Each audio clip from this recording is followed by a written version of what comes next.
ஆண்டவராகிய இயேசு கிறிஸ்துவ நாமத்திலே உங்களுக்கு என்னுடைய மனமார்ந்த வாழ்த்துக்களை நான் தெரிவித்துக் கொள்கிறேன். உங்களோடு இந்த ஆராதனையிலே தேவனுடைய செய்தியை பகிர்ந்து கொள்ளும்படியாக ஆண்டவர் எனக்கு கொடுத்திருக்கிற இந்த அற்புதமான தருணத்திற்காக முதற்கண் ஆண்டவருக்கு என்னுடைய நன்றியை நான் தெரிவித்துக் கொள்கிறேன். என்னை அழைத்து இந்த வாய்ப்பை எனக்கு கொடுத்த உங்களுடைய அருமையான சபை போதகர் அவர்களுக்கும் சபையின் மூப்பர்களுக்கும் என்னுடைய நன்றியை நான் தெரிவித்துக் கொள்கிறேன். இது குடும்ப ஞாயிறு என்று எனக்கு தெரிவிக்கப்பட்டது. கொடுக்கப்பட்டிருக்கிற தலைப்பு தேவனோடு பயணிப்பது, ஜேர்னிங் வித் காட் என்று சொல்லி எனக்கு சொல்லப்பட்டது. நான் அதை இன்னும் கொஞ்சம் விரிவாக்கி குடும்பமாக தேவனுடன் மகிழ்ச்சியோடு பயணிப்பது எப்படி என்பதை குறித்து நான் பேச போறேன். குடும்பமாக தேவனோடு மகிழ்ச்சியாக பயணிப்பது எப்படி? ஏன்னா தேவனோடு பயணிக்கிறோம்னு சொன்னாலே அது ஒரு பெரிய ஒரு மகிழ்ச்சி. இயேசு கிறிஸ்து நம்முடைய வாழ்க்கையில வந்ததே ஒரு பெரிய ஒரு மகிழ்ச்சி. அவரோடு நம்ம பயணிக்கிறது என்று சொல்லும் பொழுது அது ஒரு பெரும் மகிழ்ச்சி நமக்கு இருக்கணும். எப்படி அந்த பெரும் மகிழ்ச்சி நமக்கு கிடைக்கும்? குடும்பங்கள், நம்முடைய குடும்பங்கள் ஆண்டவரால் உருவாக்கப்பட்டவைகள். நம்முடைய குழந்தைகள் தேவனுடைய ஈவு என்று தேவனுடைய வசனம் நமக்கு தெளிவாக சொல்கிறது. ஒரு முறை ஒரு சின்ன தம்பி அவனுடைய தகப்பனிடத்துல போய் கேட்டான், அப்பா நம்ம எப்படி இந்த உலகத்துல வந்தோம்?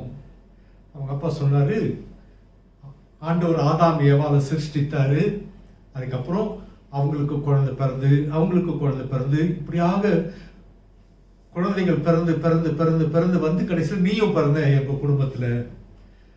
அவனுக்கு அவ்வளோ திருப்தியா. ஸோ சமையல் கட்டுக்கு போய் அம்மா கிட்ட கேட்டிருக்கேன், அம்மா நம்ம எப்படிம்மா இந்த உலகத்துல நான் வந்தேன்? அவங்க அம்மா சமைச்சிட்டு இருந்ததுல கோபப்பட்டு சொன்னாங்க, நம்மளாம் குரங்கத்துல இருந்து வந்தோம்டா அப்படின்னு. அவனுக்கு குழப்பம் ஆயிடுச்சு. வந்து அவங்க அப்பா கிட்ட சொன்னாப்பா, நீங்க பொய் சொல்றீங்கப்பா, அம்மா சொல்றாங்க நம்ம குரங்கத்துல இருந்து தான் வந்தோம், நீங்க நம்ம ஆதாம் ஏவல் கதையெல்லாம் சொல்றீங்களே. அவங்க அப்பா சொன்னாரு, மகனே நான் என் குடும்பத்தை பத்தி உங்கள்கிட்ட பேசினேன், நீ கேட்டுட்டு வந்தது அது உங்க அம்மா குடும்பத்தை பத்தி, அவங்க குடும்பத்தை பத்தி எனக்கு அதிகமா தெரியாது. குடும்பங்கள் கர்த்தரால் உருவாக்கப்பட்டவைகள். நம்முடைய குடும்பங்கள் மீது ஆண்டவருக்கு அதிக அக்கறை உண்டு. நம்முடைய குடும்பத்துல குழந்தைகளை ஆண்டவர் கொடுத்தது ஆண்டவருடைய வெகுமதி. ஆண்டவர் கொடுக்கிற ஒவ்வொரு வெகுமதியோடும் ஒரு பொறுப்பை ஆண்டவர் கொடுக்கிறார். என்ன பொறுப்பு அது? இந்த பிள்ளைகளை கர்த்தருக்கு பயப்படுகிற பயத்தோடும் வேத ஞானத்தோடும் வளர்க்க வேண்டிய பொறுப்பு பெற்றோருக்கு கொடுக்கப்பட்டிருக்கிறது. அதற்கும் மேலாக அவர்களுக்கு ஒரு முன்மாதிரியாக வாழ வேண்டும் என்று சொல்லி ஒரு பெரிய பொறுப்பை ஆண்டவர் கொடுத்திருக்கிறார். என்னுடைய ஞாபகம் கரெக்டா இருந்ததுன்னு சொன்னா, அறிஞர் அண்ணாதுரை சொன்னார், எந்த பிள்ளையும் நல்ல பிள்ளைதான் இந்த உலகத்துல பிறக்கும் பொழுது அவன் தீயவனாவதும் நல்லவனாவதும் அன்னையுடைய வளர்ப்புல தான் இருக்குன்னு சொல்லி சொன்னார். தமிழ்ல நிறைய பழமொழிகள் உண்டு இல்லையா? தாய நூலை போல சேலை, தாய போல புள்ளன்னு சொல்லுவாங்க. அப்பனுக்கு புள்ள தப்பாம பிறந்திருக்கான்னு சொல்லி சொல்லுவாங்க இல்லையா? சில பேர் சொல்றது உண்டு, தாய போல முகஜால இருந்ததுன்னு சொன்னா தகப்பனை போல குணாதிசயங்கள் இருக்கும்னு சொல்லி சொல்லுவாங்க. அப்படியே மாற்றியும் சொல்லுவாங்க, தகப்பனை போல முகஜால இருந்ததுன்னு சொன்னா தாயை போன்ற குணாதிசயங்கள் இருக்கும்.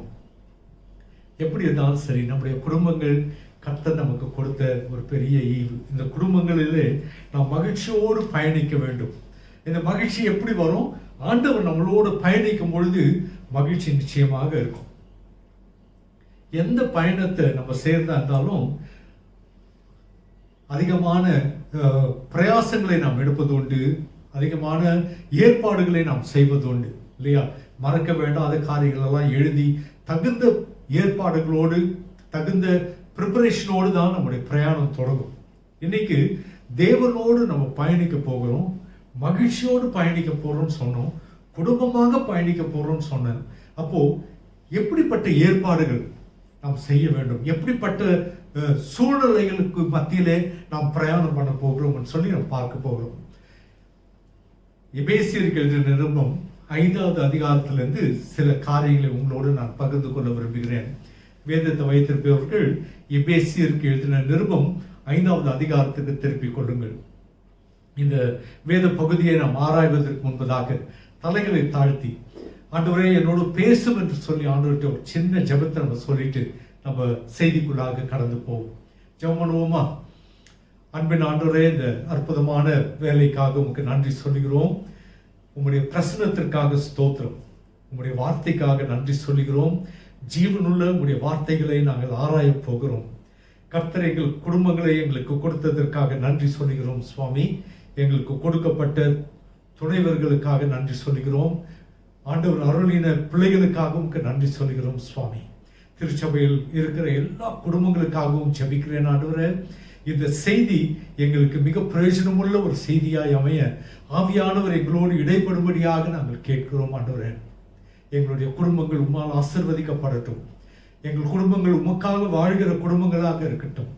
உமக்கு சாட்சியுள்ள குடும்பங்களாக வாழ எங்களை அர்ப்பணிக்கிறோம் ஆண்டவரே. எங்கள் குறைகள் எல்லாம் நீர் நீக்கி உம்முடைய நிறைவான ஆசீர்வாதங்களோடு எங்களை ஆசீர்வாதித்து நன்றியுள்ள உள்ளத்தோடு உமக்காக நாங்கள் வாழ எங்களுக்கு நீர் கிருபை செய்தருமாறு ஜெபிக்கிறோம். உம்முடைய வேதத்தை ஆராயிருக்கிறோம். எங்களோடு பேசும், எங்களோடு இடைப்படும். ஆண்டவரும் ரட்சகருமாகிய இயேசுவின் நாமத்தில் ஜெபிக்கிறோம் நல்ல பிதாவே, ஆமென். ஆமென். ஆண்டவரோடு பயணிக்க போகிறோம், மகிழ்ச்சியோடு பயணிக்க போகிறோம், குடும்பமாக பயணிக்க போகிறோம். எப்படி?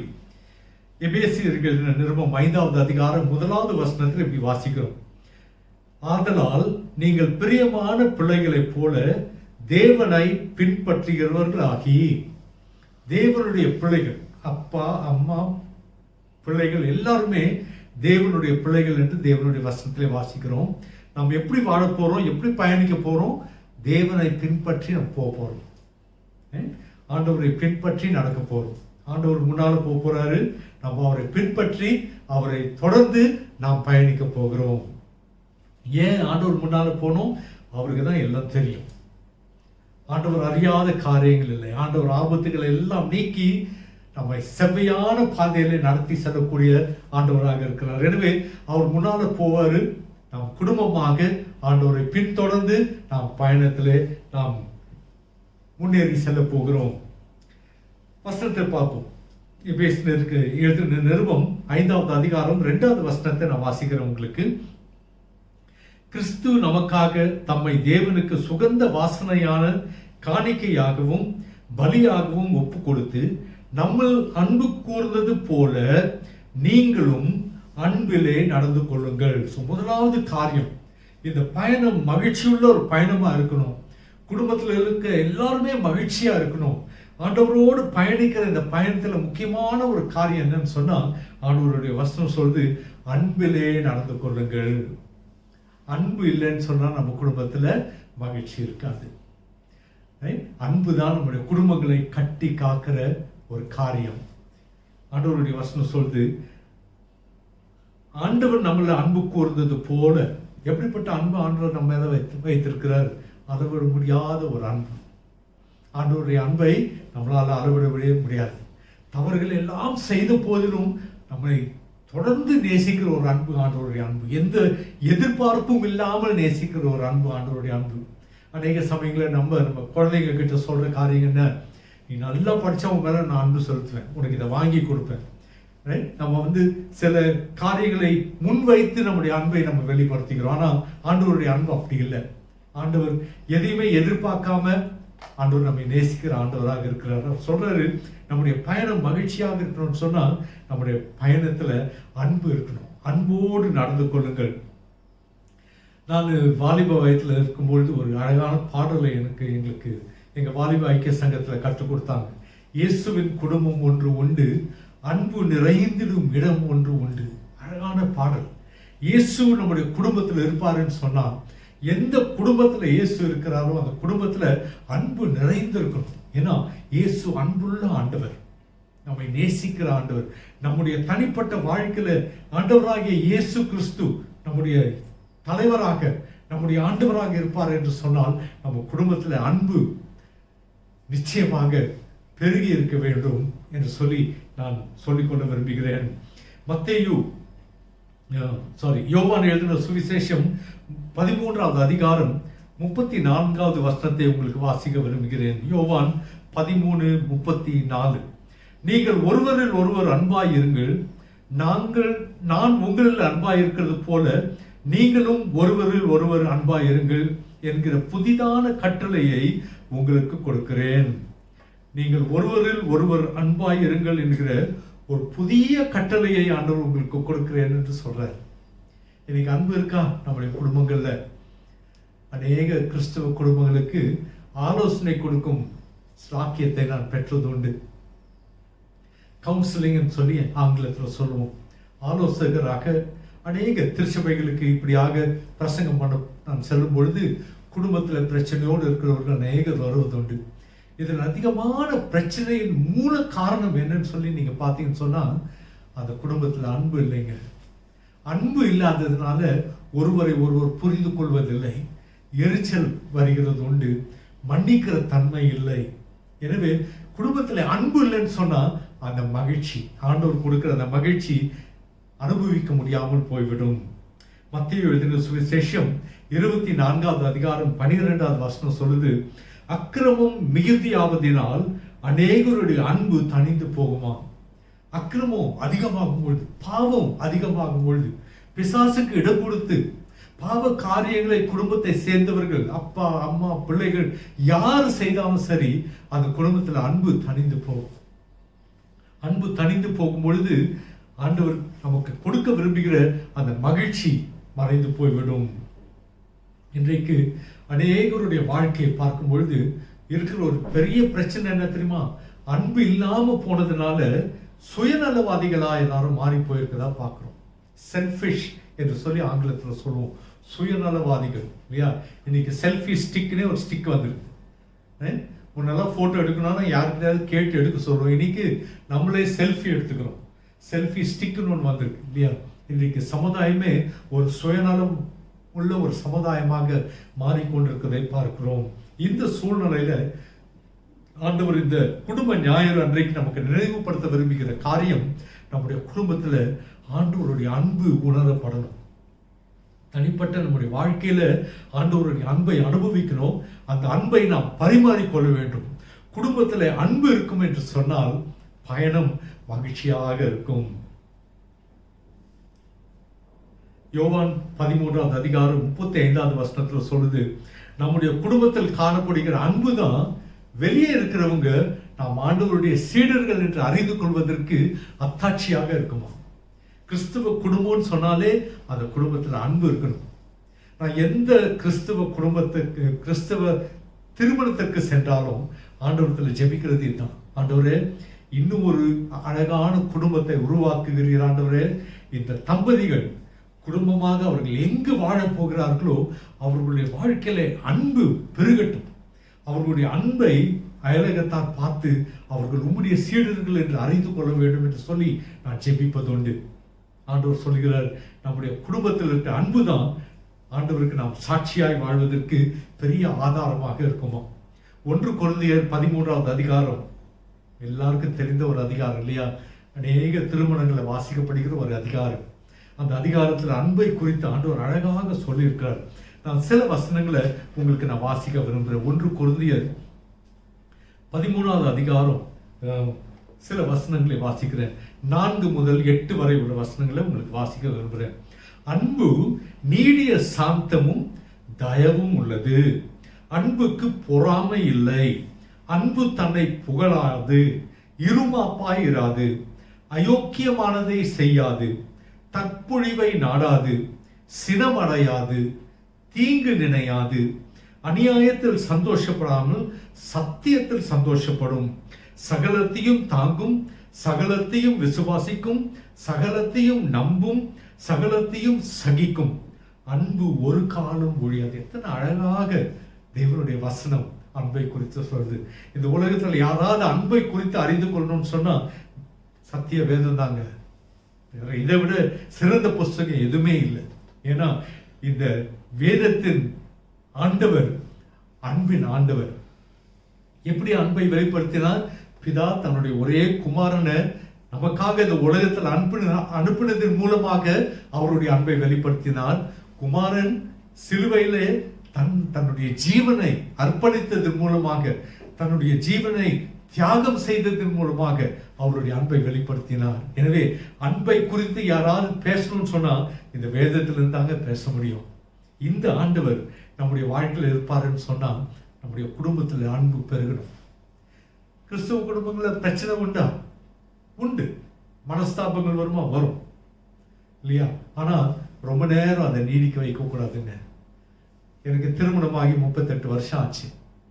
எனக்கு என் மனைவிக்குள்ளே மனஸ்தாபங்கள் வந்தது உண்டு. இது வரைக்கும் நாங்கள் சண்டையே போட்டதில்லைன்னு சொன்னால் நான் பொய்யன் ஆயிடுவேன். சண்டை நான் அடிச்சுக்கிறதெல்லாம் இல்லை, மனஸ்தாபங்கள் ஏற்படுவது உண்டு. ஆனால் 2 பேருமே ஆண்டவராகிய இயேசு கிறிஸ்துவை ஏற்றுக்கொண்டவர்கள், முழு நேர ஊழியர்கள், ஆண்டவரை நேசிக்கிறபடினால் ஆண்டவரத்தில் ஜெபம் செய்து எவ்வளவு சீக்கிரம் நாங்கள் ஒருமனப்பட முடியுமோ ஒருமனப்படுவது எங்களுடைய வழக்கமாக மாறிவிட்டது. எனக்கு திருமணமான நாளன்றைக்கு நான் ஆண்டவரத்தில் சொன்னேன், ஒரு பிரச்சனையோடு நான் தூங்க போக மாட்டேன்.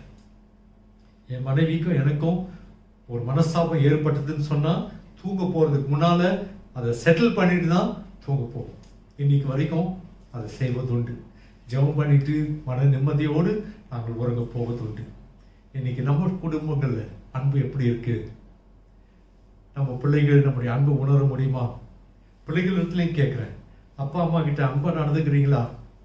அப்பா அம்மாவுக்கு கொடுக்க வேண்டிய கணத்தை கொடுக்குறீங்களா? 10 கற்பனைகளில் ஒரே ஒரு கற்பனைக்கு தான் வாக்கு தத்தத்தையும் ஆண்டவர் இணைத்தார். எந்த கற்பனை தெரியுமா? உன்னுடைய ஆயுசு நாட்கள் இந்த உலகத்துல நீடித்திருக்கணும்னு சொன்னா உன் தாயையும் தகப்பனையும் கனம் பண்ணுவாயாக. கனம் பண்றதுன்னா என்ன? அன்போடு அவங்களுக்கு மரியாதை செய்யணும். செய்யறோமா? இன்றைக்கு அநேக குடும்பங்கள் இந்த உறவுகள் குறைந்து கொண்டு வருவதை பார்க்கிறேன். வெளிப்படுத்தின விசேஷம் 2வது அதிகாரம் 4வது வசனம் ஆண்டவர் இப்படியாக சொல்கிறார், ஆனாலும் நீ ஆதியில் கொண்டிருந்த அன்பை விட்டு விட்டாய் என்று உன் பேரில் எனக்கு குறை உண்டு. ஆதியில் கொண்டிருந்த அன்பை விட்டு விட்டாய். திருமணமான புதுசுல அந்த ஆதி அன்பு எத்தனை ஒரு நெருக்கமான அன்பு, மன்னிக்கிற அன்பு உண்டு, மறக்கிற அன்பு உண்டு இல்லையா, சகித்துக் கொள்ளுகிற அன்பு உண்டு அந்த ஆதி அன்புல. ஆனா திருமணமாகி ஒரு 5 வருஷம் 10 வருஷம் ஆன பிறகு அந்த அன்பு மறைந்து போகிறது, அந்த அன்பு குறைந்து போகிறதை நாம் பார்க்கிறோம். ஆண்டவரே திருச்சபையை பார்த்து சொல்லுகிறார். அந்த திருச்சபை நிறுவப்பட்டு, எபேசு திருச்சபை தான் நிறுவப்பட்டு 15 ஆண்டுகளுக்கு பிறகு இந்த கடிதம் அவர்களுக்கு எழுதப்பட்ட போது ஆண்டவர் அந்த திருச்சபையை பார்த்து சொல்றார், ஆனாலும் நீ ஆதியில் கொண்டிருந்த அன்பை விட்டு விட்டாய். கிறிஸ்துவுக்குள் பிரியமானவர்களே, இந்த குடும்ப ஞாயிறு அன்றைக்கு நான் எல்லா குடும்பங்களிலும் நான் கேட்கிற ஒரே காரியம், ஆதியில் கொண்டிருந்த அந்த அன்பை புதுப்பித்துக் கொள்ளலாமா? எத்தனை மகிழ்ச்சியான ஒரு காரியம் இல்லையா? இன்றைக்கு தமிழ்நாட்டில் பார்த்தீங்கன்னு சொன்ன, தமிழ்நாட்டில் இன்னைக்கு இருக்கிற எல்லா பகுதிகளிலும் ஒரு தம்பதிக்கு திருமணமாக எத்தனை ஆண்டு ஆயிருக்குன்னு தெரிஞ்சுக்கணும்னு சொன்னால் அவங்க குடும்பமாக வெளியே போகும்போது அவங்கக்குள்ள இருக்கிற தூரத்தை பார்த்து தெரிஞ்சுக்கலாம். திருமணமாகி 5 வருஷம் ஆயிருந்துன்னு சொன்னால் ஐயா 5 அடி முன்னால் நடந்து போயிட்டு இருப்பார். 10 வருஷம் ஆச்சுன்னு சொன்னால் ஐயா 10 அடி முன்னால் இருப்பார், அம்மா 10 அடி பின்னால் இருப்பாங்க. மெதுவாக தாங்கி தாங்கி நடந்து வந்துட்டு இருப்பாங்க ஐயா. இன்றைக்கு ஆண்டவர் நமக்கு நினைவுபடுத்துகிற காரியம் அந்த ஆதி அன்பு நம்முடைய குடும்பங்கள் இருக்கணும். ஆண்டவரோடு உள்ள இந்த பயணிப்புல மகிழ்ச்சியோடு நம்ம பயணிக்கணும்னு சொன்னா நம்முடைய குடும்பத்துல முதலாவது ஆண்டவர் சொல்லுகிற காரியம், நம்முடைய குடும்பத்துல இந்த மகிழ்ச்சி இருக்க வேண்டும், இந்த அன்பு இருக்க வேண்டும். இந்த அன்பு தான் அந்த மகிழ்ச்சியை நமக்கு கொண்டு வரும்னு சொல்லி நம்ம பார்க்கிறோம். சில ஆண்டுகளுக்கு முன்பு எனக்கு 2003 சென்னையில் என்னுடைய மனைவியுடைய வீட்டார் எல்லாரும் சேர்ந்து குடும்ப மேலான்னு சொல்லி ஒரு மேலார் நடத்தினாங்க. அப்போ வாலிப பிள்ளைகள் சின்ன பிள்ளைகள் எல்லாம் வெளியே அனுப்பிட்டு கணவன் மனைவிக்காக ஒரு விளையாட்டு வச்சிருக்கோம்னு சொல்லி சொன்னாங்க. சொல்லிட்டு டிவில எல்லாம் நீங்க பார்த்துருப்பீங்க, முதல்ல கணவர் இடத்துல 5 கேள்வியை கேட்பாங்க, அப்புறம் கணவரை சொல்லிட்டு அதே கேள்வி 5 கேள்வியை மனைவி கிட்ட கேட்டு அவங்களுக்குள்ள எத்தனை மன ஒற்றுமை இருக்குன்னு சொல்லி தெரிஞ்சுக்கலாம் அப்படின்னு சொல்லி ஒரு விளையாட்டு அது. அப்போ நானும் என் மனைவியும் உட்கார்ந்துருந்தோம். எனக்கு ஒரு 15 தம்பதிகள் இருந்தாங்க எங்களோட சேர்த்து. அது நடந்துட்டு திடீர்னு எங்க 2 பேரை பார்த்து, நீங்க 2 பேர் இந்த விளையாட்டுல பங்கெடுக்க கூடாதுன்னு சொன்னாங்க. எனக்கு என் மனைவிக்கு ஆச்சரியம் வந்து, ஏன் எங்களை விளையாட வேணாம்னு சொல்றீங்கன்னு கேட்டோம். நீங்க பங்கெடுத்தீங்கன்னா நீங்க தான் ஜெயிப்பீங்க, அதனால தயவு செய்து நீங்க போய் பிள்ளைங்களுக்கு ஏதாவது விளையாட்டை நடத்துன்னு சொல்லி அனுப்புனாங்க. வருத்தம் ஒரு பக்கம் இருந்தது, ஆனால் மகிழ்ச்சின்னு ஒரு பக்கம் இருந்தது. ஏன்னா குடும்பத்தை சேர்ந்தவர்கள் எல்லாருக்கும் தெரிஞ்ச ஒரு காரியம், எனக்கும் என் மனைவிக்குள்ள இருக்கிற அந்த அன்பு, ஒருவரை ஒருவர் நாங்கள் புரிந்து கொள்ளுகிற விதம், தாங்குகிற விதம், ஆண்டவருடைய பிள்ளைகளாக நாங்கள் இருந்ததுனால எங்களுடைய சாட்சியை குறித்து நாங்கள் மகிழ்ச்சி அடைந்தோம். இன்னைக்கு நம்முடைய குடும்பங்களில் அந்த அன்பு இருக்கா? நம்முடைய பிள்ளைகளுக்கு அந்த அன்பை நம்ம காட்டுறோமா? பிள்ளைகளை பெற்றோருக்கு அந்த அன்பை காட்டுறீங்களா? அந்த அன்பு இருக்குமானா உங்களுடைய பிரயாணம், ஆண்டவரோடு உள்ள உங்களுடைய பிரயாணம் மிக மிக மகிழ்ச்சியாக இருக்கும். ரெண்டாவது காரியம், 3 காரியத்தை சொல்றேன்னு சொன்னேன் இல்லையா? ரெண்டாவது காரியம், எபேசியருக்கு எழுதின நிருபம் 5வது அதிகாரம் 8வது வசனத்தை நான் வாசிக்க போறேன். எபேசியர் 5:8. முற்காலத்தில் நீங்கள் அந்தகாரமாய் இருந்தீர்கள், இப்பொழுதோ கர்த்தருக்குள் வெளிச்சமாய் இருக்கிறீர்கள், வெளிச்சத்தின் பிள்ளைகளாய் நடந்து கொள்ளுங்கள்.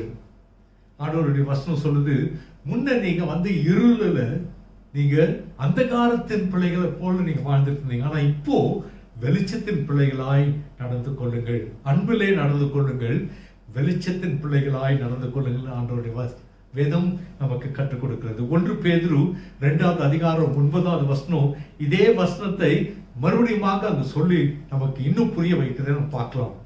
இருளின் அந்தகாரத்தில் இருந்த நம்மை தம்முடைய ஆச்சரியமான ஒளியின் இடத்திற்கு ஆண்டவர் கொண்டு வந்தார் சொல்லி பேதுரு அழகாக சொல்லுகிறார்.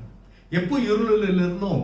ஆண்டவராகிய இயேசு கிறிஸ்துவை அறியாத காலத்துல, ஆண்டவராகிய இயேசு கிறிஸ்துவை நம்முடைய உள்ளத்துல ஏற்றுக்கொள்ளாம இந்த உலகத்தின் பாவங்களுக்கு அடிமைப்பட்டு கர்த்தர் விரும்பாத, கர்த்தர் அருவருக்கிற காரியங்களை செய்து நம்முடைய வாழ்க்கையை தார்மாராக வாழ்ந்து கொண்டிருந்த காலம் இருளிலே, அந்த காலத்திலே நாம் வாழ்ந்த காலமாக ஆண்டவருடைய வசனம் சொல்லுது. ஆனா இப்பொழுது ஆண்டவருடைய பிள்ளைகளா இருக்கிற நாம், ஆண்டவரோடு பயணிக்கிற நாம் மகிழ்ச்சியோடு பயணிக்க வேண்டும் என்று சொன்னால் வெளிச்சத்தின் பிள்ளைகளாய் நாம் நடந்து கொள்ள வேண்டும். 1 யோவான் 1:5 சொல்லுகிறது, தேவன் ஒளியாய் இருக்கிறார், அவரில் எவ்வளவேனும் இருள் இல்லை. நம்முடைய தேவன் ஒளியாய் இருக்கிறார், வெளிச்சமாய் இருக்கிறார், அவரிலே எவ்வளவேனும் இருள் இல்லை. நம்முடைய ஆண்டவரத்தில் எந்த இருளும் கிடையாது. அவர் தான் வெளிச்சம். ஆண்டவருடைய ராஜ்யத்துக்கு நாம் போகும்போது அங்க சூரியனும் கிடையாது, சந்திரனும் கிடையாது, நட்சத்திரங்களும் கிடையாது. யார் வெளிச்சமா இருப்பார்? ஆண்டவரே வெளிச்சமா இருப்பார். ஆண்டவர் ஒளியாய் இருக்கிறார், அவரில் எவ்வளவேனும் இருள் இல்லை. மத்தேயு 5:4 சொல்லுது, நீங்கள் உலகத்துக்கு வெளிச்சமாய் இருக்கிறீர்கள். இந்த வெளிச்சமாய் இருக்கிற ஆண்டவர் நம்முடைய உள்ளத்துல வரும்பொழுது நம்ம இந்த உலகத்திற்கு வெளிச்சமாக மாற்றுகிறார். எத்தனை அற்புதமான ஒரு ஆண்டவர்! நம்முடைய குடும்பங்களை ஆண்டவர் அவருக்காக வெளிச்சமாக இந்த உலகத்திலே வைத்திருக்கிறார். உலகத்தில் இருக்கிற இருள் நீக்கப்படுவதற்காக, மற்றவர்கள் வெளிச்சத்தை காண்பதற்காக ஆண்டவர் நம்முடைய குடும்பங்களை அவருக்காக வெளிச்சமாக வைத்திருக்கிறார். வெளிச்சம் என்று சொல்லும் பொழுது நமக்கு என்ன ஞாபகம் வரணும்? ஒன்னத்தையும் மறைக்க முடியாது. எப்போ மறைக்கலாம் காரியங்களை? இருளில் மறைக்கலாம். இன்னைக்கு அநேக தீங்கான காரியங்கள், பாவமான காரியங்கள், அவதூறான காரியங்கள் எல்லாம் இருளில் தான் நடக்குது. நான் சென்னையில் வளர்ந்தேன்.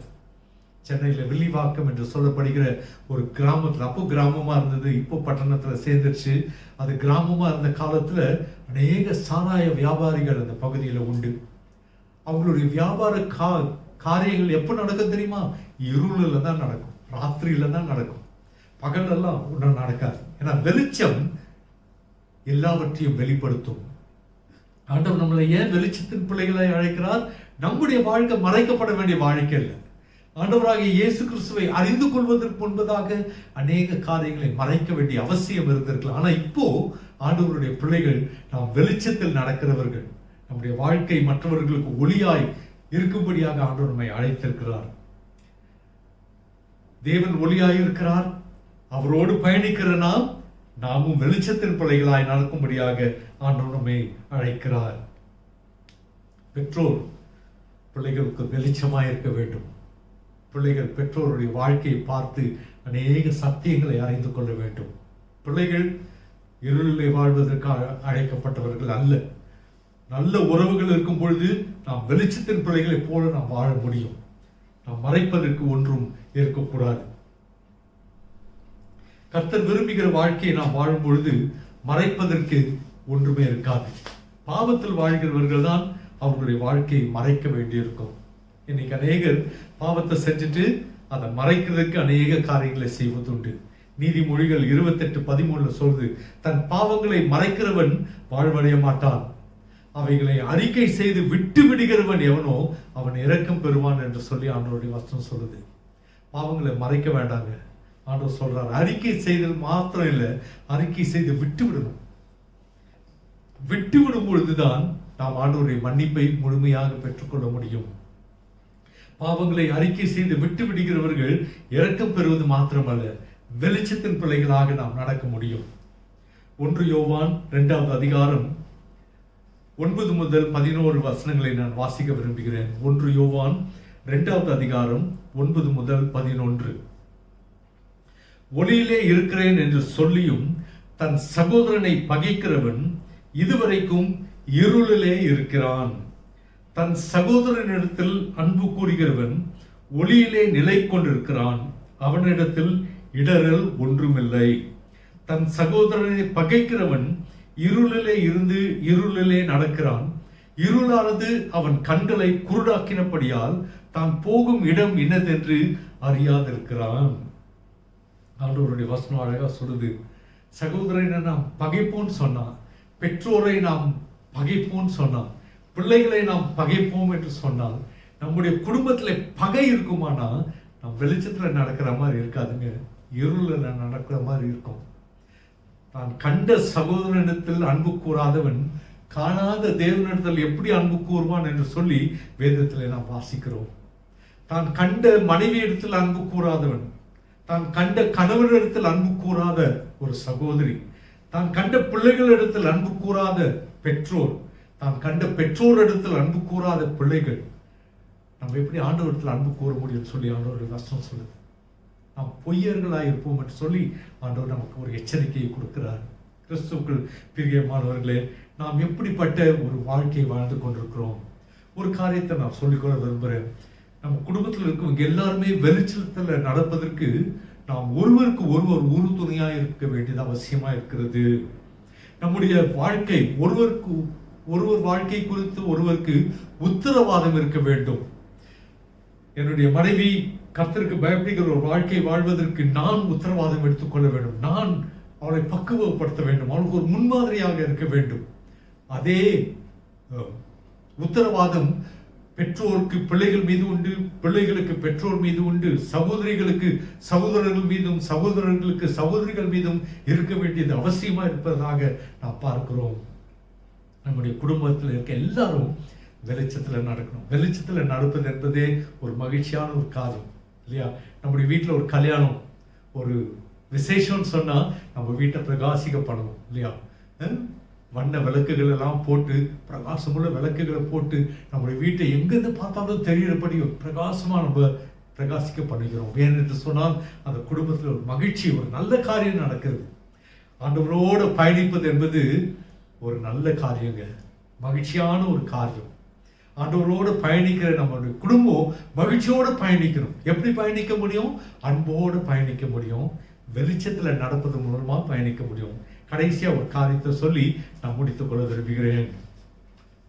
3வது குறிப்பு, எபேசியருக்கு எழுதின நிருபம் 5வது அதிகாரம் 15வது வசனத்தை நான் வாசிக்க போறேன். எபேசியர் 5:15.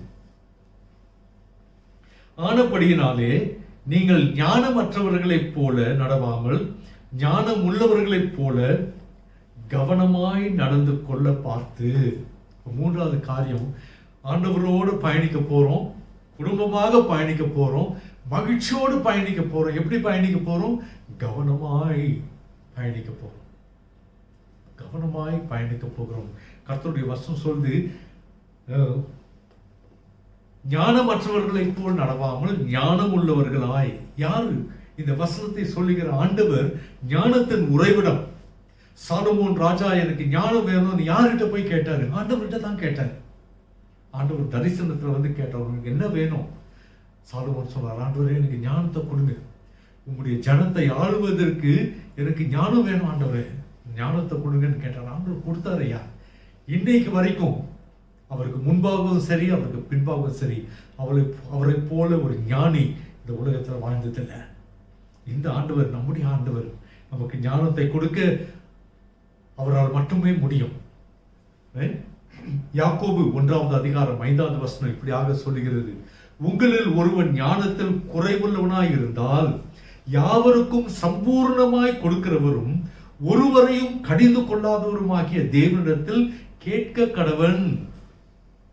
இந்த உலகத்துல மகிழ்ச்சியோடு ஆண்டவரோடு நம்ம பயணிக்கணும்னு சொன்னா நாம விவேகத்தோடு நடந்து கொள்ளணும்னு சொல்லி பார்த்தோம். கவனமாய் நடந்து கொள்ளணும். கவனமாய் நடந்து கொள்வதற்கு ஞானம் வேணும். அந்த ஞானத்தை கொடுக்க யாரால் முடியும்?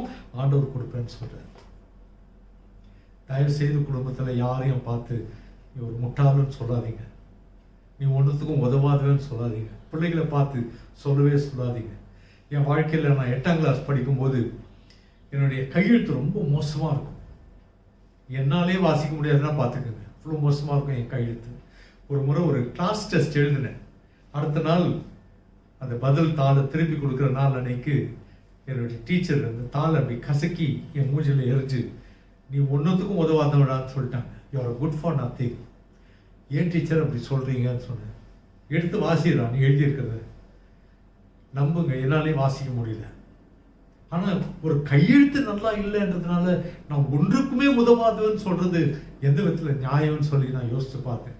அன்றைக்கி ஒரு சவால் எடுத்துக்கிட்டேன், எப்படியாவது என் கையெழுத்தை நான் நல்லா ஆக்கணும். என்னுடைய தாயார் அவங்களுக்கு கொடுக்கப்பட்ட ஒரு பட்ட பெயர் என்ன தெரியுமா? Living typewriter. டைப்ரைட்டிங்கில் எப்படி இருக்கும் அதே மாதிரி எழுதுவாங்க எங்கள் அம்மா. கையெழுத்து முத்து முத்தாக இருக்கும் எங்கள் அம்மாவுடைய கையெழுத்து. ஸோ யோசித்து பார்த்தேன், இந்த தாய்க்கு பிறந்த நான் ஏன் என் கையெழுத்தை நான் மாற்ற முடியாது? 8ஆம் கிளாஸ்லேருந்து எழுத ஆரம்பித்தேங்க. மறுபடியுமாக 2 லைன் நோட்டில் 4 லைன் நோட்டில் மறுபடியும் கையெழுத்தை, என்னுடைய கையெழுத்தை நான் மெருகேற்றுவதற்காக நானாக முயற்சி எடுத்துக்கொண்டேன். 10ஆம் கிளாஸ் வந்த பொழுது முதல் முறையாக என் வாழ்க்கையில் கையெழுத்து போட்டிக்கு என் பேரை நான் கொடுத்தேன். என் கூட பிறந்தவங்கெல்லாம் என்னை பார்த்து சிரிச்சாங்க, என்னுடைய டீச்சர்ஸ் சிரிச்சாங்க, என் கிளாஸ்மேட்ஸ் எல்லாம் சிரிச்சாங்க. யாருக்கும் தெரியாது நான் என்ன முயற்சி எடுத்திருக்கேன். கடவுளை நம்பி நான் எடுத்த முயற்சி யாருக்குமே தெரியாது. கர்த்தருடைய பெரிய கிருபையினால ஃபர்ஸ்ட் ப்ரைஸ் நான் வின் பண்ணேன். கையெழுத்து போட்டியில் வாங்கின சர்டிஃபிகேட்டோட நேராக என்னுடைய டீச்சருடைய ரூமுக்கு போய் சொன்னேன் அவங்க கிட்ட, அன்னைக்கு என்னை பார்த்து நீ ஒன்றுத்துக்கும் உதவாதுன்னு சொன்னீங்கல்ல, இன்னைக்கு என்ன சொல்வீங்க? அந்த கையெழுத்து போட்டியில் நான் ஃபர்ஸ்ட் ப்ரைஸ் வாங்கியிருக்கேன் டீச்சர்னு. நம்முடைய பிள்ளைகள் யாரையும் பார்த்து அப்படி சொல்லாதீங்க. உறவுக்காரங்க யாரையும் பார்த்து ஒன்றுத்துக்கும் உதவாதுன்னு சொல்லாதீங்க. அநேக குடும்பங்களை, தமிழ் குடும்பங்களை பார்த்துருக்கேன், டேய் நீ மாடு மேய்க்கு தாண்டா லாய்க்குன்னு சொல்கிற குடும்பங்கள் உண்டு. சொல்லாதீங்க அது மாதிரி. நம்முடைய ஆண்டவர் ஞானத்தின் உறைவிடம். நாம் கவனமாய் நடந்து கொள்வதற்கு நமக்கு ஞானத்தை கொடுக்க அவர் வல்லவராக இருக்கிறார். ஆண்டவரோடு மகிழ்ச்சியாக பயணிக்கணும்னு சொன்னான், குடும்பத்தோடு நம்ம மகிழ்ச்சியாக பயணிக்கணும்னு சொன்னால் கவனமாக நம்ம பயணிக்க வேண்டியது அவசியமாக இருக்கு. ஏன் இந்த கவன குறைவு இருக்குமானா பிசாசானவன் நம்மை வஞ்சிக்கிறவன். சோதனைகளை கொண்டு வந்து நம்மை வஞ்சித்து ஆண்டவரோடு பயணிக்கிற அந்த பயணத்திலே நமக்கு மன வேதனையை கொண்டு வருவதற்கான அநேக காரியங்களை அவன் கொண்டு வருவது உண்டு. எபேசியருக்கு எழுதின நிருபம் 4வது அதிகாரம் 27வது வசனத்தில் பவுல் அப்போஸ்தலன் ஒரே ஒரு வரியில ஒரு வார்னிங் கொடுத்துட்டார், ஒரு எச்சரிக்கையை கொடுத்துருக்காரு. என்ன சொல்ற தெரியுமா? பிசாசுக்கு இடம் கொடாமல் இருங்கள். பிசாசுக்கு இடம் கொடுக்காதீங்க. Don't give room to the devil. பிசாசுக்கு இடம் கொடுக்காதீங்க. குடும்பத்துல பிசாசுக்கு இடம் கொடுத்தோம்னு சொன்னா அந்த மகிழ்ச்சியெல்லாம் போயிடுங்க. இன்னைக்கு அநேக கிறிஸ்தவ குடும்பங்கள்ல ஆங்காங்கே பிசாசுக்கு இடம் கொடுத்து வச்சிருக்கிறதுனால ஆண்டவர் கொடுக்க விரும்பிக்கிற அந்த மகிழ்ச்சியை அனுபவிக்க முடியாமல் இன்றைக்கு அநேக குடும்பங்கள் கஷ்டப்பட்டு இருக்கு. யோவான் 10:10 ஆண்டவர் சொல்றார், திருடன் திருடவும் கொல்லவும் அழிக்கவும் வருகிறானே அன்றி வேற ஒன்றுக்கும் வரான், நானும் அவைகளுக்கு ஜீவன் உண்டாயிருக்கவும் அந்த ஜீவன் பரிபூர்ணப்படவும் வந்தேன்னு சொல்லி ஆண்டவர் அழகா சொல்றாரு. யார் இந்த திருடன்? பிசாசு. இந்த பிசாசுக்கு இடம் கொடுத்தோம்னு சொன்னா ஆண்டவர் கொடுத்த மகிழ்ச்சிக்காக கொடுத்த எல்லா காரியங்களையும் அவன் திருடிட்டு அந்த குடும்பத்துல வேதனையும் குடும்பத்துல மனஸ்தாபத்தையும் கொண்டு வருவான். எனவே ஆண்டவர் சொல்றார், அவனுக்கு இடம் கொடுக்காதீங்க. ஆண்டவர் சொல்றார், நான் எதுக்கு வந்தேன்னு சொன்னா நீ ஜீவனோடு இருக்கவும் அந்த ஜீவன் பரிபூர்ணப்படவும் நான் வந்திருக்கேன்னு சொல்லி ஆண்டவர் சொல்றார். நம்முடைய குடும்பங்களை நாம் கவனமாக நடத்த வேண்டிய கட்டாயத்தில் நாம் இருக்கிறோம். இன்றைக்கு எல்லார் கையிலும் மொபைல் ஃபோன் இருக்கு இல்லையா, கம்ப்யூட்டர் இருக்குது, இன்டர்நெட் இருக்குது இல்லையா, எல்லா வீட்லையும் வைஃபை இருக்குது. அதனால் என்ன ஆகுதுன்னா, அநேகர் இந்த கருவியை எப்படி பயன்படுத்துறதுன்ற ஞானத்தை இழந்து அஞ்ஞானிகளை போல இந்த கருவியை பயன்படுத்திட்டு இருக்காங்க. நல்ல ஒரு கருவி, நல்ல காரியத்துக்கு பயன்படுத்தினா சிறப்பான ஒரு கருவி. ஆண்டவர் எல்லாத்தையும் படைச்சிட்டு என்ன சொன்னாரு, நல்லதுன்னாரு. ஆனா பிசாசு ஓரமா நின்றுட்டு, நீ நல்லதுக்கா படைக்கிற, நான் அதை தீயதுக்கு உருவாக்குறது பாருன்னு சொல்லி இன்னைக்கு மொபைல் போன் கூட அநேக தீய காரியங்களுக்கு பயன்படுத்தப்படுகிறதை பார்க்கும்பொழுது வேதனையாக இருக்குது. முன்பெல்லாம் நான் வாலிபர் கூட்டங்களுக்கு செல்லும் பொழுது என்னிடத்தில் ஆலோசனைக்காக வாலிபர்கள் வருவார்கள். வரும்போதெல்லாம் சிகரெட் பிடிக்கிறத பற்றி, குடிக்கிறத பற்றி தான் பேச வருவாங்க. ஆனால் இன்றைக்கு நான் வாலிபர் கூட்டங்களில் பேச செல்லும் பொழுது என்னிடத்துல ஆலோசனைக்காக வருகிற தம்பி தங்கச்சியெல்லாம் பேசுகிற காரியம் என்ன தெரியுமா? ஆனால் எப்படியான இந்த மொபைல் ஃபோன்லேருந்து நாங்கள் வெளியே வர்றது, அதில் பார்க்க வேண்டாத காட்சிகளை நான் பார்த்துட்டு இருக்கேன், நான் கேட்க வேண்டாத காரியங்களை கேட்டுட்டு இருக்கேன், தேவையில்லாத உறவுகளோடு நான் உறவு கொண்டுட்டு இருக்கேன். என்னுடைய வாழ்க்கை சீர்கட்ட ஒரு நிலையில இருக்கு. ஆனால் எனக்கு உதவி செய்யணும்னு கேட்குற அநேக தம்பிமார் தங்கச்சிமாரும் உண்டு. கிறிஸ்துவுக்குள் பிரியமானவர்களே, நம்முடைய குடும்பங்கள் கர்த்தர் கொடுத்த ஒரு பொக்கிஷம். கர்த்தர் நம் குடும்பங்களை நேசிக்கிற ஆண்டவராக இருக்கிறார். நம்முடைய பிள்ளைகளை குறித்த ஒரு உத்தரவாதம் நம்மிடத்துல உண்டு. இன்றைக்கு எப்படிப்பட்ட குடும்பங்களை நாம் நடத்தி கொண்டிருக்கிறோம்? கவனமாக நடக்கிறோமா? அப்பா அம்மா கவனமா நடந்தால் தான் பிள்ளைகளும் கவனமா நடக்க முடியும். பிள்ளைகள் வளர்ந்த பிள்ளைகளா இருப்பீங்கன்னு சொன்னா அப்பா அம்மாவுக்கு தெரியாம தப்புகளை செய்யாதீங்க. தம்பி தங்கச்சி உங்ககிட்ட பேசிட்டு இருக்கேன். ஆண்டவர் கொடுத்த அந்த நல்ல கருவிகளை தவறான காரியங்களுக்கு பயன்படுத்தாதீங்க. கர்த்தருடைய வருகை அதிசீக்கிரமாக இருக்க போகுது. குடும்பமாக மகிழ்ச்சியாக ஆண்டவரோடு பயணிப்போம்னு சொன்னா அந்த வருகை நமக்கு பெரிய ஒரு மகிழ்ச்சியை கொண்டு வரும். ஆனா கவனம் இல்லாமல் தவறான வழியில் நடந்துட்டு இருப்போம்னு சொன்ன ஆண்டவருடைய வருகை நமக்கு பயத்தை ஏற்படுத்தும். நம்முடைய குடும்பங்கள் எப்படி இருக்கு? கர்த்தர் நம்முடைய குடும்பங்களை நாம் கவனத்தோடு ஜாக்கிரதையாக நடத்தும்படியாக ஆண்டவர் அழைக்கிறார். 3 காரியங்களை நீங்க பார்க்கணும். இதே அதிகாரத்தில் எபேசியர் நிருபத்தில் 3 காரியங்கள். ஒன்று, எப்படி நம்ம குடும்பத்தை கவனமாய் நடத்த போறோம்னு சொன்னா காலத்தை பிரயோஜனப்படுத்திக் கொள்ளுங்கள்னு சொல்லி ஆண்டவருடைய வசனம் சொல்லுது. காலத்தை பிரயோஜனப்படுத்திக் கொள்ளுங்கள். ஏன்? நாட்கள் பொல்லாதவைகளானதால் காலத்தை பிரயோஜனப்படுத்திக் கொள்ளுங்கள். நாட்கள் பொல்லாதா மாறிடுச்சு, பாவம் பெருகி போயிடுச்சு. இந்த பாவம் நிறைஞ்ச உலகத்துல நம்ம ஜாக்கிரதையா இல்லைன்னு சொன்னா, நாம் காலத்தை சரியான விதத்துல பயன்படுத்தலைன்னு சொன்னா நாம் வழி தவறி விடுவோம். 2வது காரியம், கர்த்தருடைய சித்தத்தை அறிந்து நாம் செயல்பட வேண்டும். 3வது 18வது வசனத்துல சொல்லுது, துன்மார்க்கத்திற்கு ஏதுவான மதுபான வெறி கொள்ளாமல் ஆவியினால் நிறைந்து. துன்மார்க்கத்திற்கு ஏதுவான மதுபான வெறி கொள்ளாமல் ஆவியினால் நிறைந்து. ஆவியினால் நிரப்பப்பட்ட ஒரு வாழ்க்கை, நம்முடைய தனிப்பட்ட வாழ்க்கை, நம்முடைய குடும்ப வாழ்க்கை ஆவியானவரால் கட்டுப்படுத்தப்பட்டதாய், ஆவியானவரால் பலப்படுத்தப்பட்டதாய் நம்முடைய வாழ்க்கை இருக்குமானால் நாம் ஜாக்கிரதையாக வாழ முடியும், நாம் கவனமாய் வாழ முடியும். தேவனுடைய ஊழியர் C.H. ஸ்பர்ஜன் ஒரு அருமையான எடுத்துக்காட்டு கதை மூலமாக இந்த சத்தியத்தை அவர் விளக்கி இருக்கிறார். அவர் சொல்றார், ஒரு பூனையை நீங்க பிடிச்சு இந்த மதில் சுவரில், அந்த காலத்துல எல்லாம் சுவரில் கண்ணாடி பாட்டில உடைச்சு அந்த கண்ணாடியை வச்சிருப்பாங்க.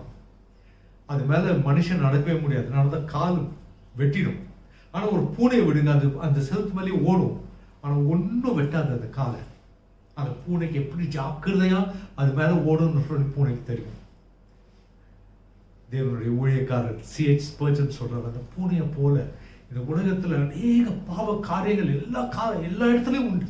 டிவியை ஆன் பண்ணீங்கன்னா பாவ காரியங்கள், மொபைல் போனை எடுத்தா பாவ காரியங்கள், வெளியே போனீங்கன்னா பாவ காரியங்கள், எங்க பார்த்தாலும் பாவ காரியங்கள் நிறைந்திருக்கு.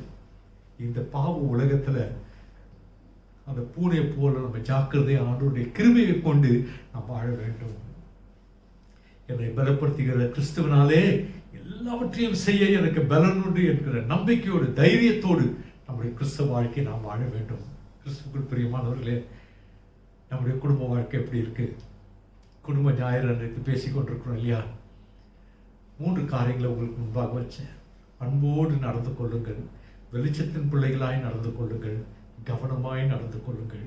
இந்த 3 காரியங்களையும் நம்முடைய குடும்பத்தில் நாம் நினைவு கூர்ந்து அதை அனுபவித்து வாழ ஆரம்பித்தால் ஆண்டவரோடு உள்ள நம்முடைய பயணம், நம்முடைய குடும்ப பயணம் நிச்சயமாக மகிழ்ச்சியுள்ள ஒரு பயணமாக இருக்கும். நாம் ஒருவரை குறித்து ஒருவர் உத்தரவாதத்தோடு நாம் வாழ வேண்டும். ஒரு நாள் டிவியை நான் ஆன் பண்ணேன். என் வீட்டில் ஒரு தமிழ் நிகழ்ச்சி நடந்து கொண்டிருந்தது. நடிகை லக்ஷ்மி அந்த நிகழ்ச்சிக்கு தலைமை தாங்கியிருந்தாங்க. என்னதான் சொல்றாங்க பார்க்கலாமேன்னு சொல்லி கொஞ்ச நேரம் வச்சா அதில் பேசிட்டு இருந்த ஒரு மனுஷன், நான் ஆண்டவராகிய இயேசு கிறிஸ்துவுக்காக என்னுடைய வாழ்க்கை சரித்திரத்தை நான் சொல்ல விரும்புகிறேன். எனக்கு ஆச்சரியமா இருந்தது. ஒரு செக்குலர் டிவி, சாதாரண ஒரு டிவியிலேயே இயேசு கிறிஸ்துவை குறித்து பேச ஒரு மனுஷனுக்கு எப்படி தைரியம் வந்தது, எப்படி அனுமதிச்சாங்கன்னு சொல்லி ஆச்சரியத்தோடு பார்த்துட்டு இருந்தேன். பெரிய ஒரு நிகழ்ச்சி. அவருடைய முழு சாட்சியை சொன்னார். அவர் ஒரு குப்பத்தில், தமிழ்நாட்டில் இருக்கிற ஒரு குப்பத்தில் ரவுடியாக இருந்த ஒரு மனுஷன். அவர் பார்த்தாலே தெரிஞ்சுக்கலாம், அவருடைய தோற்றமே அதை காட்டி கொடுக்கும். ஆனால் அதே குப்பத்தில் ஒரு நல்ல கிறிஸ்துவ குடும்பம் இருந்திருக்கு. அந்த குடும்பத்தில் ஒரு பெண்மணி. இந்த ரவுடி அந்த பெண்மணியை திருமணம் செய்து கொள்ள விரும்பினார். ரவுடிங்க நினைச்சதை செய்வாங்க இல்லையா? இந்த பெண்ணை துரத்தி காதலிச்சிருக்காரு. அந்த பொண்ணு சொல்லிட்டா, ஐயா, அநேக காரணங்களால நான் உங்களை ஏற்றுக்கொள்ள முடியாது. ஒன்று, நீங்கள் என் ஆண்டவரை அறியாத ஒரு நபர். 2வது, நீங்கள் ரவுடி, வேலை வெட்டி இல்லாத ஒரு மனுஷன், குடிக்கிற ஒரு மனுஷன். எப்படி ஒரு பொண்ணு உங்களை கட்டிக்கிட்டு வாழ முடியும்? நான் எப்படி உங்களை கல்யாணம் பண்ண முடியும்? அந்த ஒரே ஒரு காரியத்தை தான் சொன்னார். நீ என்னை கட்டிக்கலைன்னா பரவாயில்ல, உங்கள் அப்பா, அம்மா, உன் தம்பி, உன் தங்கச்சி 4 பேரையும் நான் கொண்டுடுவேன்.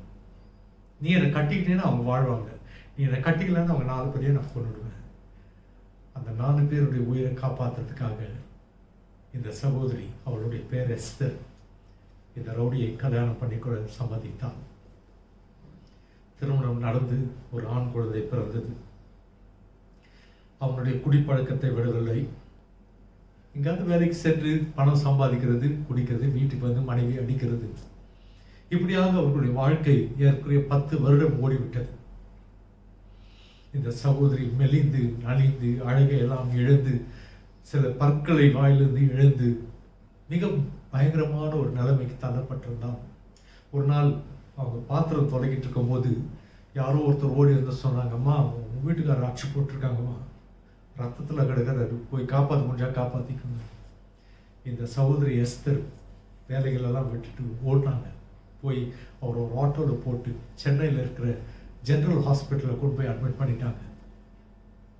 அவருக்கு ட்ரீட்மெண்ட் கொடுக்க ஆரம்பிச்சாங்க. பணம் இல்லை, மருந்து மாத்திரை வாங்கி கொடுக்க, அவருக்கு சாப்பாடு வாங்கி கொடுக்க கூட இந்த சகோதரி எஸ்தர்கிட்ட பணம் இல்லை. அவர் தேறி வர்றதுக்கு 3 நாள் ஆச்சு. தேறி வந்த உடனே ஒரு நாள் காலையில் மகன் பிரேக்ஃபாஸ்ட் எடுத்துகிட்டு வந்தான், காலை உணவு எடுத்துகிட்டு வந்தான். அவர் அவனுடைய கையை பிடிச்சி கேட்டார், அம்மாவுக்கு ஏதுடா காசு, எங்கேருந்து நான் இதெல்லாம் வாங்கி அனுப்புகிறாங்க, எப்படி ஹாஸ்பிட்டலுக்கு பணத்தை தான் கட்டுறாங்க? அந்த 10 வயசு பையன் கண்ணீரோடு அவங்க அப்பாவை பார்த்து சொன்னான், அப்பா, அம்மா பிச்சை எடுத்து தான் இந்த காசெல்லாம் கொடுத்துட்ருக்காங்கப்பா. இந்த ரவுடியுடைய மனம் உடைந்தது. அந்த அம்மா இப்போதும் சொல்லுவாங்க, எஸ்தர், என்னைக்காவது ஒரு நாள் ஆண்டவருடைய அன்புனால நீ மாறுவ. நான் சாகிறதுக்கு முன்னால் உன்னை மனுஷனாக மாற்றிட்டு தான் நான் சாவேன். இந்த மனுஷன் அந்த நினைவு கூர்ந்தான். ஆண்டவருடைய அன்புனால தொடப்பட்டான். அவனுடைய கையில் இருந்த டியூபெல்லாம் கழட்டி போட்டுட்டு ஹாஸ்பிட்டலேருந்து இறங்கி வந்துட்டான். வந்து ரோட்டில் பிளாட்ஃபார்மில் பார்த்தா அவனுடைய மனைவி அவனை அடித்து துன்புறுத்தி உதைத்து கொடுமைப்படுத்தி பல வேதனைக்கு ஆளாக்கின அவனுடைய மனைவி முழங்காலில் நின்று ஆண்டவருடைய பாடலை பாடி பிச்சை எடுத்துட்டு இருந்தாங்க. ஓடி வந்து அவருடைய மனைவியை கட்டி அணைச்சி அந்த பிளாட்ஃபார்மில், எஸ்தர், எனக்கு உன்னுடைய இயேசு வேணுமா, நானும் இயேசுவின் பிள்ளையாய் மாற வேண்டும் சொல்லி கண்ணீரோடு அந்த பிளாட்ஃபார்மில் ஆண்டவராகிய இயேசு கிறிஸ்துவை ஏற்றுக்கொண்ட ஒரு மனிதன். குடும்பங்களை மாற்றக்கூடியவர் இயேசு கிறிஸ்து மட்டுமே. நம்முடைய குடும்பத்தில் பிரச்சனை இருக்கா? கைவிட்டுறாதீங்க. பிள்ளைங்க கீழ்ப்படியாமல் இருக்கிறாங்களா? கைவிட்டுறாதீங்க. ஜெபம் பண்ணுங்க. ஆண்டவர் நமக்கு ஒரு பெரிய ஆயுதத்தை கொடுத்துருக்கிறார், ஜெபம் என்கிற ஆயுதம். ஜெபம் பண்ணுங்க. ஆண்டவரால் முடியாதது ஒன்றும் இல்லை. ஆண்டவர் மாற்றி அமைப்பார். நம்முடைய குடும்பங்களிலே அவருடைய மகிழ்ச்சியை கொண்டு வருவார். ஆண்டவர் தாமே நம்முடைய குடும்பங்களை ஆசீர்வதிப்பாராக. 3 காரியங்கள்: அன்பிலே நடந்து கொள்ளுங்கள், வெளிச்சத்தின் பிள்ளைகளாய் நடந்து கொள்ளுங்கள், கவனமாய் நடந்து கொள்ளுங்கள். ஆண்டவரை அறிந்து ஆண்டவருக்கு கொடுக்க வேண்டிய மரியாதையும் கனத்தையும் செலுத்தி நம்முடைய குடும்ப வாழ்க்கையை நடத்துவோம் என்று சொன்னால், இந்த பயணம் மகிழ்ச்சியுள்ள ஒரு பயணமாய், ஆண்டவரை நாம் முகமுகமாய் காண்கிற அந்த நாள் வரைக்கும் இந்த பயணம் நமக்கு மகிழ்ச்சியை மட்டுமே கொண்டு வருகிற ஒரு பயணமாக இருக்கும். இயேசு கிறிஸ்து உங்களுடைய குடும்பங்களை நேசிக்கிறார். அவருடைய ஆசீர்வாதம் உங்களுடைய குடும்பங்களுடைய எப்பொழுதும் இருக்கட்டும். ஜெபம் பண்ணலாமா? அன்பின் ஆண்டவரே, உங்களுடைய வார்த்தைகளினால் எங்களோடு பேசினதற்காக நன்றி சொல்கிறோம் சுவாமி. கர்த்தாவே, எபேசியருக்கு எழுதின இந்த நிருபத்திலிருந்து 3 காரியங்களை எங்களுக்கு நினைவுபடுத்தி இருக்கிறீர். உம்மோடு நாங்கள் பயணிக்கிற இந்த பயணம் மகிழ்ச்சியுள்ள ஒரு பயணமாக இருக்க வேண்டும் என்று சொன்னால் நாங்கள் அன்போடு பயணிக்க வேண்டும். ஆண்டவரே, எங்களுடைய குடும்பங்களில் அன்பு இல்லை என்றால் ஆண்டவரே எங்களை மன்னியும் சுவாமி. நாங்கள் ஒருவரை ஒருவர் மன்னிக்க மனதில்லாமல் ஆண்டவரே நாங்கள் மனதிலே கசப்போடு வாழ்ந்திருப்போமானால் எங்களை மன்னியும் ஆண்டவரே. இதனாலே நீர் எங்களோடு இடைப்பட்டிருக்கிறீர் சுவாமி. உங்களுடைய அன்பு எங்கள் குடும்பத்திலே பொங்கட்டும் சுவாமி. உங்களுடைய அன்பினாலே எங்களுடைய உள்ளங்களை நிரப்பும் ஆண்டவரே. கர்த்தாவே, நாங்கள் வெளிச்சத்தின் பிள்ளைகளாய் வாழ எங்களுக்கு கிருபை தாரும். மறைக்க வேண்டிய காரியங்கள் எங்களுக்கு வேண்டாம் சுவாமி. நீர் மன்னித்து மறந்தவைகளை நாங்கள் மறுபடியும் நினைவு கூற வேண்டாம் ஆண்டவரே. நாங்கள் பாவத்தில் வாழ்ந்தால்தான் நாங்கள் இருளிலே வாழ வேண்டும் சுவாமி. ஆண்டவரோடு நாங்கள் பயணிக்கும் பொழுது நீர் ஒளியாய் இருக்கிறீர் ஆண்டவரே. நாங்கள் வெளிச்சத்தின் பிள்ளைகளாய் வாழ எங்களுக்கு அடைக்கிறக்க தாரும் சுவாமி. ஆண்டவரே, நாங்கள் கவனமாய் நடந்து கொள்ளக்கூடிய ஞானத்தை எங்களுக்கு தாரும். பிசாசானவன் எங்களை எப்பொழுது விழுங்கலாம் என்று கர்ஜிக்கிற சிங்கத்தை போல வகை தேடிக்கொண்டிருக்கிறான் ஆண்டவரே. விழுந்து போகாதபடி காத்துக்கொள்ளும். குடும்பத்தை சேர்ந்த வாலிப பிள்ளைகளுக்காக செபிக்கிறேன், சிறு பிள்ளைகளுக்காக செபிக்கிறேன், கணவன்மார் மனைவிமார்களுக்காக செபிக்கிறேன் ஆண்டவரே. குடும்பமாக உங்களுடைய சன்னிதானத்திற்கு முன்பாக கொண்டு வருகிறேன் சுவாமி. ஆண்டவரே, இந்த செய்தி அவர்களுக்கு அவருடைய வாழ்க்கையில் ஒரு பெரிய மாற்றத்தை கொண்டு வரட்டும் சுவாமி. அன்றைக்கு அந்த சகோதரி எஸ்தருடைய குடும்பத்தை நீர் மாற்றி அந்த குடும்பத்திலே நிறைவான மகிழ்ச்சியை கொண்டு வந்து ரவுடியாய் இருந்த அந்த கணவரை ஒரு சாட்சியாக மாற்றினீரே. அப்படியாக ஆண்டவரே எங்களுடைய குடும்பங்களில் இடைப்படும் சுவாமி. நாங்கள் யாரும் பிசாசுக்கு இடம் கொடாமல் ஆவியானவருக்கு மட்டும் இடம் கொடுத்து வாழ எங்களுக்கு நடக்கிறது தாரும். எங்களை அர்ப்பணிக்கிறோம். தொடர்ந்து எங்களோடு பேசும் ஆண்டவரும் ரட்சகருமாகிய இயேசு கிறிஸ்துவின் வெளியேறு பெற்ற நாமத்திலே நாங்கள் கெஞ்சி மன்றாடி கேட்டுக்கொள்கிறோம் அன்பின் பரம தகப்பனே. ஆமென், ஆமென். மறுபடியும் இந்த செய்தியை கொடுக்க என்னை அழைத்த அருமையான சபை போதகர் அருள் திரு ஜெரமையா அவர்களுக்கு என்னுடைய நன்றியை கூறிக்கொள்கிறேன். நன்றி.